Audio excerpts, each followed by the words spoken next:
Hello friends, welcome to my YouTube channel GK Ques. GK Ques में आपका बहुत बहुत स्वागत है फ्रेंड्स। आज हम बात करने वाले हैं आर्ट और कल्चर से संबंधित जितने भी मोस्ट इंपॉर्टेंट करंट अफेयर्स है फ्रेंड्स, उसको हम इस वीडियो में डिस्कस करने वाले हैं। तो चलिए फ्रेंड्स, वीडियो को शुरू कर लेते हैं। लेकिन उसके पहले यदि आपको पीडीएफ चाहिएगा तो आप हमारे डिस्क्रिप्शन में जाके टेलीग्राम चैनल को ज्वाइन कर लीजिएगा, वहाँ से आपको पीडीएफ मिल जाएगा। चलिए शुरू करते हैं पहले क्वेश्चन से। पहला क्वेश्चन है, आदि शंकराचार्य की 108 फीट ऊंची प्रतिमा समानता की प्रतिमा जिसे कहा जाता है स्टैचू ऑफ वननेस का अनावरण कहाँ किया गया है? तो फ्रेंड्स, इस क्वेश्चन का विकल्प नंबर डी बिल्कुल सही हो जाएगा। ओंकारेश्वर मध्य प्रदेश के अंदर आदि शंकराचार्य की 108 फीट ऊंची प्रतिमा यानी जिसे समानता की प्रतिमा कहा जाता है, इसका अनावरण किया गया है। ठीक है, डिटेल में बात करते हैं। मध्य प्रदेश के खंडवा जिले के ओंकारेश्वर में मंधाता पर्वत पर आदि शंकराचार्य की 108 फीट ऊंची स्टैचू ऑफ वननेस का अनावरण किया गया है और अद्वैत लोक की आधारशिला रखी गई है। ठीक है, इसे एकात्मकता की प्रतिमा और समानता की प्रतिमा के नाम से भी जाना जाता है। ये प्रतिमा जो है फ्रेंड्स, इसमें 88% कापर है, 4% जिंक और 8% टीन से मिलकर यानी इनके मिश्रण से इस प्रतिमा को बनाया गया है, जो कि 11.5 हेक्टेयर भूमि पर स्थापित की गई है। ठीक है, इसके जो शिल्पकार हैं, याद रखिएगा, शिल्पकार से आपके एग्जाम प्रश्न बनता है, तो इसके शिल्पकार हैं भगवान रामपुरे, यानी इसके वास्तुकार कौन है? तो भगवान रामपुरे हैं, ये भी आपको याद रखना है। तो पहला क्वेश्चन था फ्रेंड्स कि आदि शंकराचार्य की 108 फुट ऊंची प्रतिमा समानता की प्रतिमा कहाँ स्थापित है? तो ओंकारेश्वर मध्य प्रदेश में, जरूर याद रखिएगा। 108 फीट ऊंची, इनके दोनों नाम याद रखना है। स्टैचू ऑफ वननेस भी आपके एग्जाम में बन सकता है, या समानता की प्रतिमा भी बन सकता है, या एकात्मकता की प्रतिमा भी बन सकता है। तो इन तीनों नामों को आपको याद रखना है। आगे बढ़ते हैं, पहले डिटेल में बात करते हैं फ्रेंड्स आदि शंकराचार्य के विषय में। तो इनका जन्म जो है फ्रेंड्स 11 मई 788 ईस्वी को कलाडी कोच्चि केरल में हुआ था। ये शिव के परम भक्त थे फ्रेंड्स। ठीक है, इन्होंने 33 वर्ष की आयु में केदार तीर्थ पर समाधि ली थी। ऐसा कहा जाता है कि वह एक युवा भिक्षु के रूप में ओंकारेश्वर पहुंचे थे, जहां उनकी भेंट अपने गुरु गोविंद भगवत पाद से हुई थी। वह 4 वर्षों तक इस पवित्र शहर में रहे और शिक्षा प्राप्त की। इसके बाद उन्होंने 12 वर्ष की उम्र में फ्रेंड्स ओंकारेश्वर छोड़ दिया और पूरे देश की यात्रा पर निकल पड़े। उन्होंने अद्वैत व वेदांत दर्शन की शिक्षाओं का प्रसार किया एवं लोगों तक उनके सिद्धांतों को पहुंचाया। इन्होंने अद्वैत सिद्धांत यानी अद्वैतवाद का भी प्रतिपादन किया है और वैदिक सिद्धांत पर भी संस्कृत में कई टिप्पणियां लिखी हैं, ये भी आपको याद रखने हैं। चलिए आगे बढ़ते हैं अगले क्वेश्चन की तरफ। अगला क्वेश्चन है, भारत का 42वां यूनेस्को विश्व धरोहर स्थल में किसे शामिल किया गया है? तो 42वां विश्व धरोहर, देखिए फ्रेंड्स, अभी हाल ही में यूनेस्को में 2 विश्व धरोहर स्थल को शामिल किया गया है और इन्हीं दोनों को शामिल करते हुए भारत में कुल विश्व धरोहर स्थलों की संख्या कितनी हो गई है? 42 हो गई है। तो पहले हम 41वें की बात कर लेते हैं। तो 41वां जो विश्व धरोहर स्थल शामिल किया गया उसका क्या नाम है फ्रेंड्स? तो उसका नाम है शांति निकेतन। याद रखिएगा, क्या है नाम? शांति निकेतन। ये वही शांति निकेतन है फ्रेंड्स जिनकी स्थापना किसने किया था? तो रविंद्रनाथ टैगोर ने। ठीक है, ये कहाँ स्थित है? तो ये पश्चिम बंगाल के अंदर स्थित है, ये भी आपको याद रखने हैं। ठीक है, वहीं 42वां यूनेस्को का विश्व धरोहर स्थल कौन है? तो होयसल मंदिर है, यानी इस क्वेश्चन का विकल्प नंबर सी बिल्कुल सही हो जाएगा। 42वां होयसल मंदिर है, जबकि 41वां कौन है फ्रेंड्स? तो शांति निकेतन है, ये भी आपको याद रखना है। चलिए और डिटेल में बात कर लेते हैं। कर्नाटक में बेलूर हेलीपैड और सोमनाथपुरा के प्रसिद्ध होयसल मंदिरों में को संयुक्त राष्ट्र शैक्षिक वैज्ञानिक और सांस्कृतिक संगठन यानी यूनेस्को के द्वारा विश्व धरोहर की सूची में शामिल किया गया है। यह भारत में 42वें यूनेस्को विश्व धरोहर स्थल का प्रतीक बना है। ठीक है, कर्नाटक के अन्य विरासत स्थलों में की बात करें तो हम्पी को फ्रेंड्स 1986 में विश्व धरोहर स्थल घोषित किया गया था। फिर पट्टाडकल को फ्रेंड्स 1987 में विश्व धरोहर स्थल घोषित किया गया। ठीक है, होयसल मंदिर की बात करें तो होयसल मंदिर जो है फ्रेंड्स 12वीं और 13वीं शताब्दी में के दौरान बनाए गए थे, जो कि होयसल साम्राज्य की अद्वितीय वास्तुकला और कलात्मक प्रतिभा को प्रदर्शित करते हैं। ठीक है ना, जिनको फ्रेंड्स अभी हाल ही में 42वां यूनेस्को विश्व धरोहर स्थल घोषित किया गया है, तो ये भी आपको याद रखने हैं। आगे बढ़ते हैं अगले क्वेश्चन की तरफ। अगला क्वेश्चन है, भारत के बाहर दुनिया के सबसे बड़े हिंदू मंदिर स्वामी नारायण अक्षरधाम मंदिर का उद्घाटन कहाँ हुआ है? तो फ्रेंड्स, इसका उद्घाटन हुआ है न्यू जर्सी अमेरिका के अंदर, यानी इस क्वेश्चन का जो विकल्प हो जाएगा विकल्प नंबर ए बिल्कुल सही हो जाएगा। यानी हिंदू मंदिर जो है स्वामीनारायण अक्षरधाम मंदिर, ये भारत के बाहर दुनिया का सबसे बड़ा हिंदू मंदिर है। ठीक है फ्रेंड्स, तो कहाँ इसको अभी उद्घाटन किया गया है? तो न्यू जर्सी अमेरिका के अंदर। ठीक है, और डिटेल में बात कर लेते हैं। अमेरिका के न्यू जर्सी के रॉबिन्सनविले टाउनशिप में स्वामीनारायण अक्षरधाम मंदिर का उद्घाटन 8 अक्टूबर 2023 को इसके आध्यात्मिक प्रमुख, जिनका नाम है महंत स्वामी जी महाराज के मार्गदर्शन में किया गया।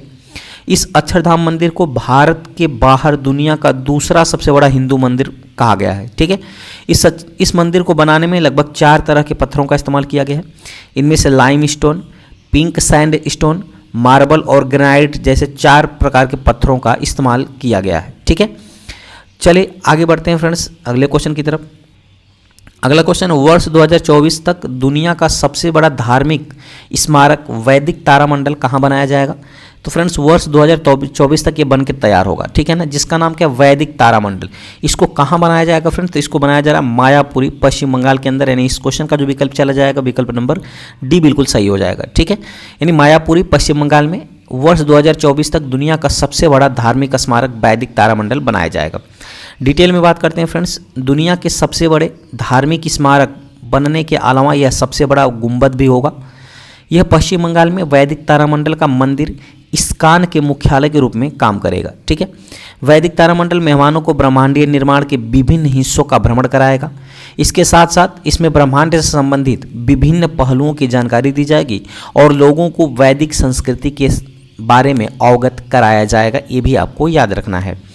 आगे बढ़ते हैं अगले क्वेश्चन की तरफ। अगला क्वेश्चन है, विश्व की सबसे ऊंची नटराज की प्रतिमा कहाँ स्थापित की गई है? तो देखिए फ्रेंड्स, विश्व की सबसे ऊंची नटराज की प्रतिमा का जो स्थापित किया गया है वो किया गया भारत मंडपम। यानी इस क्वेश्चन का जो विकल्प है, विकल्प नंबर सी बिल्कुल सही हो जाएगा। भारत मंडपम जो कि नई दिल्ली में स्थित है फ्रेंड्स, यहीं पर विश्व की सबसे ऊंची नटराज की प्रतिमा स्थापित की गई, जिसकी ऊंचाई कितनी है फ्रेंड्स? तो 27 फीट है। ये भी आपको याद रखनी है। ठीक है, डिटेल में बात करते हैं फ्रेंड्स। विश्व की सबसे ऊंची नटराज प्रतिमा दिल्ली में G20 शिखर सम्मेलन स्थल भारत मंडपम में स्थापित किया गया है। अष्ट मिश्र धातु से मिलकर बनी यह भव्य मूर्ति 28 फीट लंबी और इसका वजन लगभग 18 टन है। ये भी आपको याद रखना है। यह अष्ट धातु की मूर्ति जो है फ्रेंड्स, स्वामी मलाई तमिलनाडु के मूर्तिकारों द्वारा कड़ी मेहनत से तैयार की गई है। ये भी आपको याद रखना है। ठीक है ना, तो ये पहली बात फ्रेंड्स, ये कहाँ स्थित है? तो ये दिल्ली के अंदर स्थित है और सबसे लंबी है नटराज की प्रतिमा। ये अष्ट धातुओं से बनी है। अष्ट धातुओं का मतलब होता है फ्रेंड्स कि 8 धातुओं से मिलकर इसको बनाया गया है। और इसको बनाने वाले कौन है? तो फ्रेंड्स तमिलनाडु के मूर्तिकार हैं, यानी स्वामी मलाई तमिलनाडु के मूर्तिकारों द्वारा कड़ी मेहनत से इसको बनाया गया है।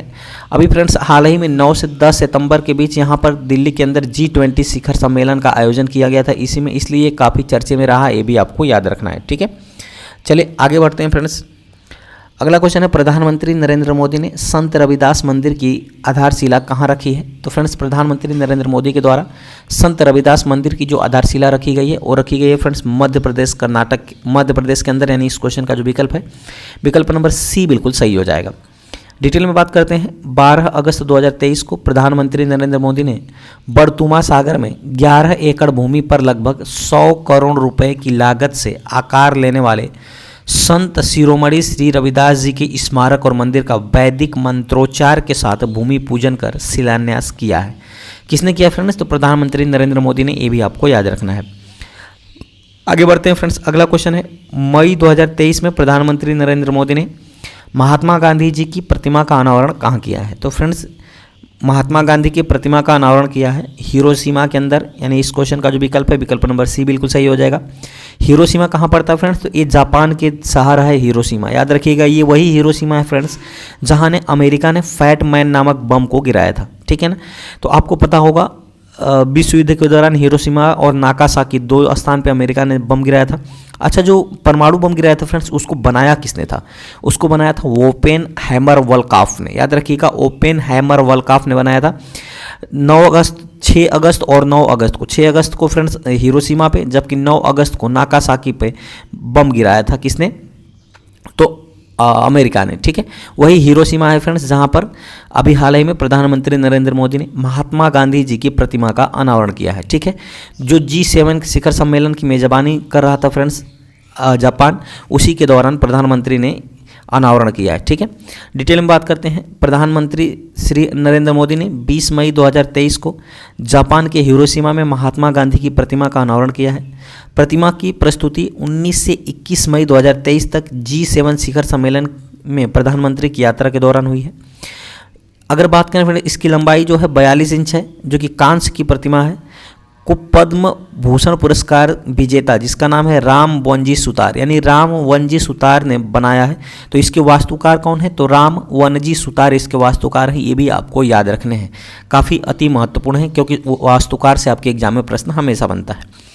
आगे बढ़ते हैं फ्रेंड्स, अगला क्वेश्चन है, किस राज्य के विश्वनाथ घाट को 2023 में भारत के सर्वश्रेष्ठ पर्यटन गांव के रूप में चुना गया है? तो देखिए फ्रेंड्स, ये असम का है ना, असम का जो घाट है विश्वनाथ घाट, जिसको फ्रेंड्स अभी हाल ही में भारत के सर्वश्रेष्ठ पर्यटन गांव के रूप में चुना गया है वर्ष 2023 के अंदर। ठीक है, देखिए फ्रेंड्स, इसी विश्वनाथ घाट को गुप्त काशी के नाम से भी जाना जाता है, ये भी आपको याद रखना है। ठीक है, चलिए डिटेल में बात कर लेते हैं। पर्यटन मंत्रालय ने असम में विश्वनाथ घाट को वर्ष 2023 के लिए भारत के सर्वश्रेष्ठ पर्यटन गांव के रूप में घोषित किया है। विश्वनाथ चरियाली शहर के दक्षिण में स्थित विश्वनाथ घाट को गुप्त काशी के नाम से भी जाना जाता है। यह नाम शहर के प्राचीन विश्वनाथ मंदिर से लिया गया है। यह सुरम्य घाट विभिन्न देवताओं को समर्पित मंदिरों का संग्रह से सजा हुआ है, ये भी आपको याद रखना है। इसको किस नाम से और जाना जाता है? तो गुप्त काशी के नाम से जाना जाता है, ये आपको याद रखना है। ये असम का गाँव है। ठीक है, आगे बढ़ते हैं। अगला क्वेश्चन आपके सामने है फ्रेंड्स, प्रधानमंत्री नरेंद्र मोदी ने 11वीं सदी के भक्ति संत श्री रामानुजाचार्य की 216 फीट ऊंची प्रतिमा यानी स्टैचू ऑफ इक्वलिटी का उद्घाटन कहाँ पे किया है? तो फ्रेंड्स, स्टैचू ऑफ इक्वलिटी का जो है फ्रेंड उद्घाटन किया है वो हैदराबाद के अंदर, यानी इस क्वेश्चन का जो विकल्प हो जाएगा विकल्प नंबर डी बिल्कुल सही हो जाएगा। ठीक है, और डिटेल में बात करते हैं। स्टैचू ऑफ इक्वलिटी 11वीं सदी के भारतीय दार्शनिक श्री रामानुजाचार्य की मूर्ति है। याद रखिएगा, सीधा सीधा पूछा जाता है कि स्टैचू ऑफ इक्वलिटी किसकी प्रतिमा है? तो श्री रामानुजाचार्य की प्रतिमा है। प्रधानमंत्री नरेंद्र मोदी ने संत की 1000वीं जयंती पर 5 फरवरी 2022 को हैदराबाद में रामानुजाचार्य की 216 फीट मूर्ति का उद्घाटन किया है। स्टैचू ऑफ इक्वलिटी जो फ्रेंड्स दुनिया की दूसरी सबसे ऊंची प्रतिमा है जो बैठे हुए मुद्रा में है। ठीक है ना, इसके पहले फ्रेंड्स थाईलैंड में बुद्ध की मूर्ति को बैठे हुए दुनिया की सबसे ऊंची मूर्ति बताया गया है। बैठे हुए मुद्रा में फ्रेंड्स दुनिया की सबसे ऊंची प्रतिमा कहाँ है? तो थाईलैंड के अंदर है। जबकि दूसरी सबसे ऊंची प्रतिमा कहाँ है? तो भारत में स्टैचू ऑफ इक्वलिटी है, ये भी आपको याद रखनी है। आगे बढ़ते हैं। अगला क्वेश्चन आपके सामने है फ्रेंड्स, किस राज्य का महाबलीपुरम तट मंदिर भारत का पहला हरित ऊर्जा पूरा तत्व बन गया है? तो फ्रेंड्स ये बना है तमिलनाडु, यानी इस क्वेश्चन का जो विकल्प हो जाएगा विकल्प नंबर डी बिल्कुल सही हो जाएगा। यानी तमिलनाडु का महाबलीपुरम तट मंदिर जो है फ्रेंड्स वो भारत का पहला हरित ऊर्जा पूरा तत्व स्थल बन गया है। डिटेल में बात करते हैं। तमिलनाडु का तटीय मंदिर भारत का पहला हरित ऊर्जा पूरा तत्व स्थल बन गया है। यह तटीय मंदिर जो है फ्रेंड्स मामल्लपुरम या इसी को कहते हैं महाबलीपुरम में स्थित है। इसे यूनेस्को विश्व धरोहर स्थल का दर्जा भी प्राप्त हुआ है। ठीक है, यह ग्रीन उपलब्धि हेरिटेज प्रोजेक्ट के कारण इसको हासिल किया गया है। इस प्रोजेक्ट के तहत मंदिर को रोशन करने के लिए आवश्यक ऊर्जा सौर ऊर्जा संयंत्रों के माध्यम से उत्पन्न की जाती है। तमिलनाडु में सौर तटीय मंदिर महाबलीपुरम में स्थित एक ऐतिहासिक मंदिर परिसर है जो भगवान शिव और भगवान विष्णु को समर्पित है, ये भी आपको याद रखने हैं। सॉरी।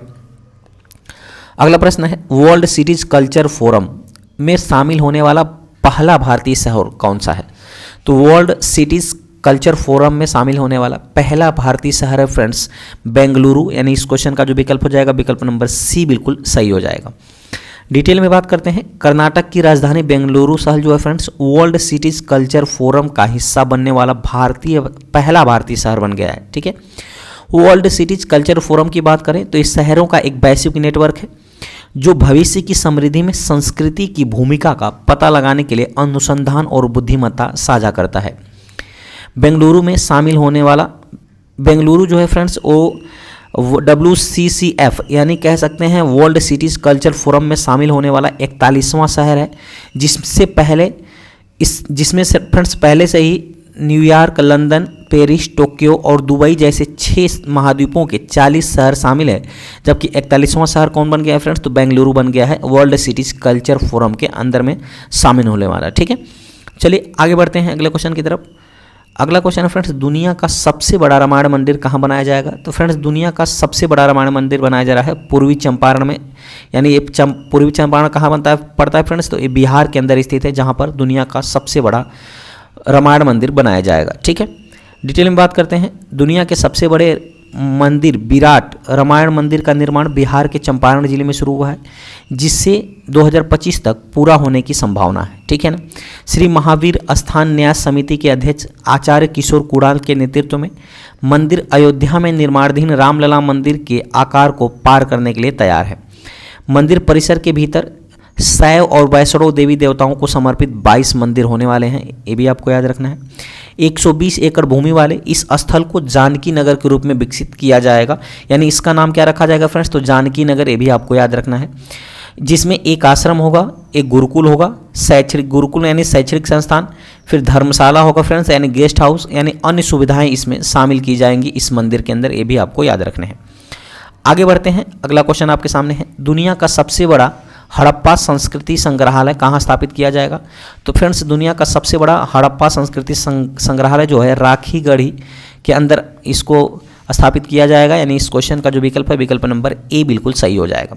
डिटेल में बात करते हैं फ्रेंड्स, हड़प्पा संस्कृति का दुनिया का सबसे बड़ा संग्रहालय हरियाणा के राखीगढ़ी में करीब 5000 वर्ष पुरानी सिंधु घाटी की कलाकृतियों को प्रदर्शित करने के लिए बनाया जा रहा है।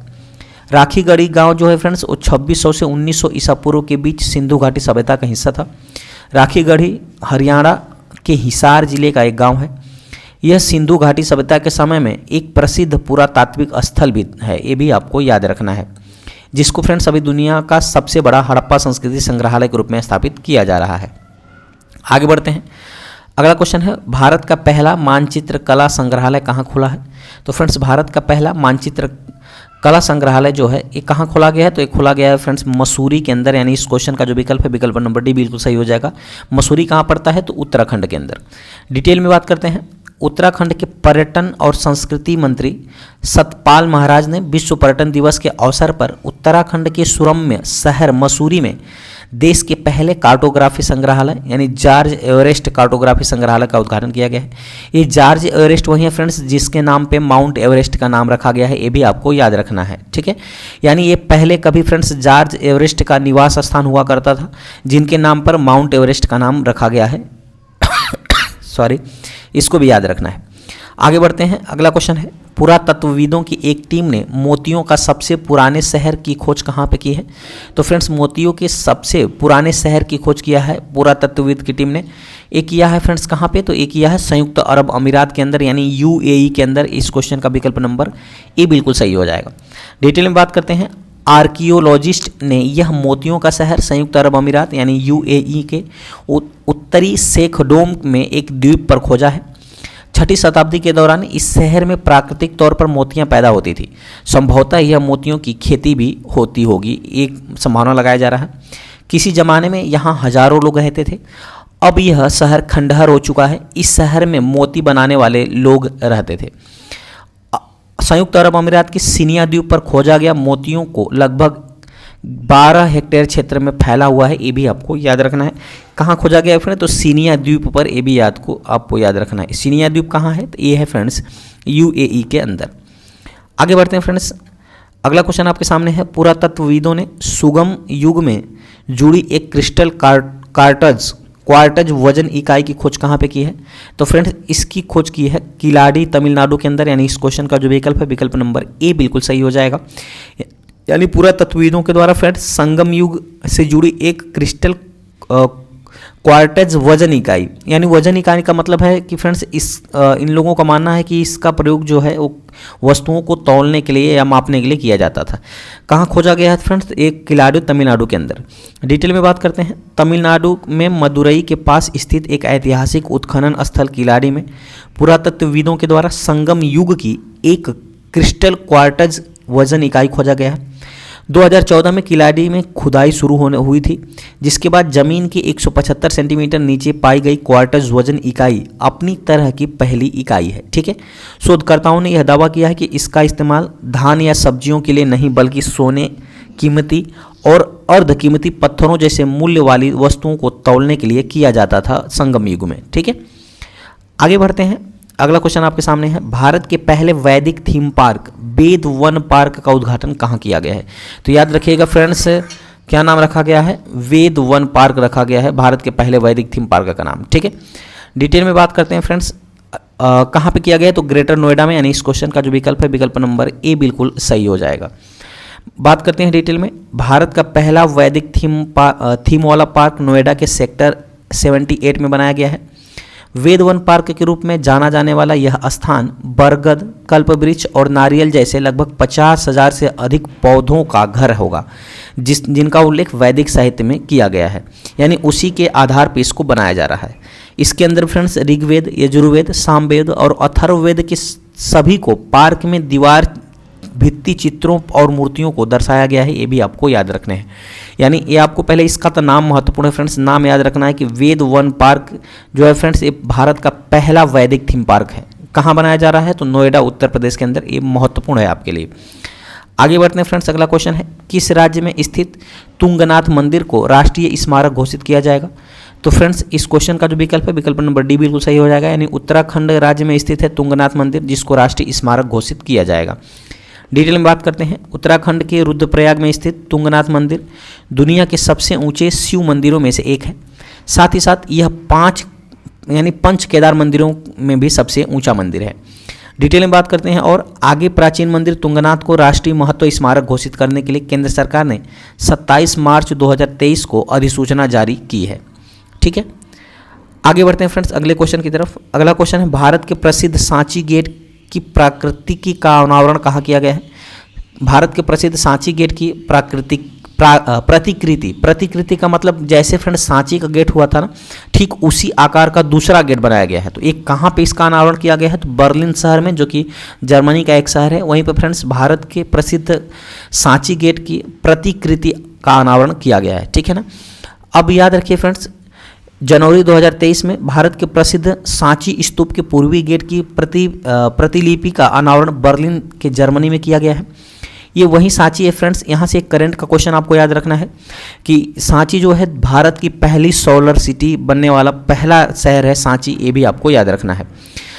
यहीं पे फ्रेंड्स सांची का भी स्तूप है स्थित है, जो कि मध्य प्रदेश के रायसेन जिले में स्थित है। ठीक है, यह बौद्ध स्मारक है, याद रखिएगा ये बौद्ध स्मारक है। सांची का महान मुख्य स्तूप मूलतः सम्राट अशोक महान ने 3री शताब्दी ईसा पूर्व में बनवाया था, ये माना जाता है। आगे बढ़ते हैं फ्रेंड्स, अगला क्वेश्चन है, पांडुलिपियों के संरक्षण के लिए विश्व का सबसे बड़ा पांडुलिपि संग्रहालय कहाँ बनाया जा रहा है? तो ये गुजरात के अंदर बनाया जा रहा है, यानी इस क्वेश्चन का जो विकल्प है विकल्प नंबर बी बिल्कुल सही हो जाएगा। ठीक है, यानी पांडुलिपियों के संरक्षण के लिए फ्रेंड्स विश्व का सबसे बड़ा पांडुलिपि संग्रहालय गुजरात में बनाया जा रहा है। और डिटेल में बात करते हैं, गुजरात के पाटन में स्थित शंकरेश्वर के श्रुति तीर्थ प्राच्य विद्यापीठ में विश्व का सबसे बड़ा पांडुलिपि संग्रहालय बनाया जा रहा है। यहाँ पर मानविकी, व्याकरण, विज्ञान, धर्म, संस्कृति, अध्यात्म आदि विषयों से जुड़ी प्राचीन पांडुलिपियों के संकलन और संरक्षण का कार्य किया जाएगा। ठीक है, विद्यापीठ में लगभग 25,000 से अधिक पांडुलिपि उपलब्ध है और अब तक 10,000 से अधिक पांडुलिपियों का संरक्षण और संशोधन किया जा चुका है। पांडुलिपि ग्रंथालय में मानविकी, विज्ञान, धर्म, अध्यात्म आदि क्षेत्रों की 1 लाख से अधिक पुस्तक भी उपलब्ध हैं। इन्हीं का संग्रहालय फ्रेंड्स करने के लिए विश्व का सबसे बड़ा पांडुलिपि संग्रहालय गुजरात में बनाया जा रहा है। और अगले क्वेश्चन की तरफ बढ़ते हैं। अब फ्रेंड्स देख लेते हैं कुछ अन्य महत्वपूर्ण तथ्य की, जिससे आपके एग्जाम में सीधा सीधा प्रश्न बनता है। तो दुनिया का पहला ताड़ के पत्तों का पांडुलिपि संग्रहालय कहाँ स्थापित किया गया है? तो तिरुअनंतपुरम केरल के अंदर। यूनेस्को की विश्व धरोहर स्थलों की अस्थायी सूची में जोड़े गए प्रमुख स्थान कौन है? तो गुजरात का वड़नगर शहर और सूर्य मंदिर मोडेरा, इनको फ्रेंड्स अस्थायी सूची में जोड़ा गया है विश्व धरोहर स्थलों में। ठीक है, यूनेस्को में विश्व का पहला लिविंग हेरिटेज यूनिवर्सिटी का दर्जा प्राप्त करने वाला विश्वविद्यालय कौन सा है? तो फ्रेंड्स ये है विश्व भारती विश्वविद्यालय पश्चिम बंगाल। याद रखिएगा ये जो विश्व भारती विश्वविद्यालय है फ्रेंड्स ना, ये जो शांति निकेतन अभी मैंने बताया विश्व का 41वां विश्व धरोहर स्थल घोषित किया गया है शांति निकेतन। ठीक है ना, इसी शांति निकेतन के अंदर स्थित है विश्व भारती विश्वविद्यालय। और कहाँ स्थित है? तो पश्चिम बंगाल में, ये भी आपको याद रखना है। जो दुनिया का लिविंग हेरिटेज यूनिवर्सिटी का दर्जा प्राप्त है, यानी पहले लिविंग हेरिटेज यूनिवर्सिटी का दर्जा प्राप्त किया है।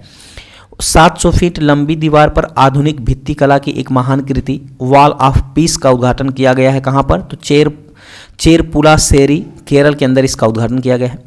आगे बढ़ते हैं। अगला क्वेश्चन है, यूनेस्को की रचनात्मक शहरों के नेटवर्क सूची में शामिल होने वाला भारत का 6वां शहर कौन है? तो श्रीनगर है।